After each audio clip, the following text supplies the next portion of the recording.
அனைவருக்கும் வணக்கம். சட்டசபை வீடியோ பார்த்தேன். அதில் சௌமியா அன்புமணி அவங்க ரொம்ப அருமையாக பேசினாங்க.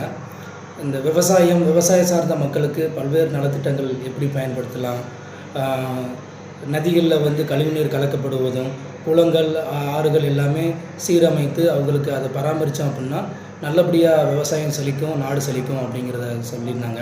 இதுக்கு 1,00,000 கோடி நிதி இருந்தால் வித்தின் ஒரு 10 இயர்ஸில் நல்ல ஒரு எக்கனாமிக் நல்லா இதாகும், கண்ட்ரிஸ் டெவலப் ஆகும். எவ்வளவோ கடன்கள் வாங்கி தான் அரசு செயல்பட்டு வருது.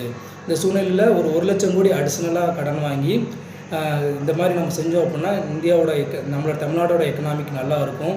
மக்கள் செல்வ செழிப்போட நோய் நொடி இல்லாமல் நல்ல ஒரு ஆரோக்கியமான ஒரு வாழ்வு கிடைக்கும் அப்படின்னு சொன்னாங்க. எனக்கு அந்த வீடியோ பார்த்துலேருந்து ரொம்ப இதாக இருந்துச்சு. ரொம்ப ஆர்வமாக அவங்க பேசின விஷயங்கள் எல்லாமே கவனித்தக்கதாக இருந்தது. எனக்கு அந்த வீடியோ பார்த்ததுலேருந்து நம்ம நாட்டுக்கு, முக்கியமாக நம்ம தமிழ்நாட்டுக்கு நம்மளுடைய பங்களிப்பு ஏதாவது இருக்கணும் அப்படின்னு என்ன பண்ணலான்னு யோசிச்சுக்கிட்டே இருந்தேன். அதில் சில நல்ல ஐடியாக்கெல்லாம் வந்திருக்குது. அதை கண்டிப்பாக நான் உங்களுக்கு இந்த ஐடியாக்களை நான் சொல்கிறேன். இந்த ஐடியாக்களை நீங்கள் ஷேர் பண்ணுங்கள். அதே போல் இந்த ஐடியாக்களில் ஏதாவது குறைகள் நிறைகள் இருந்தால் தயவு செஞ்சு சொல்லுங்கள்.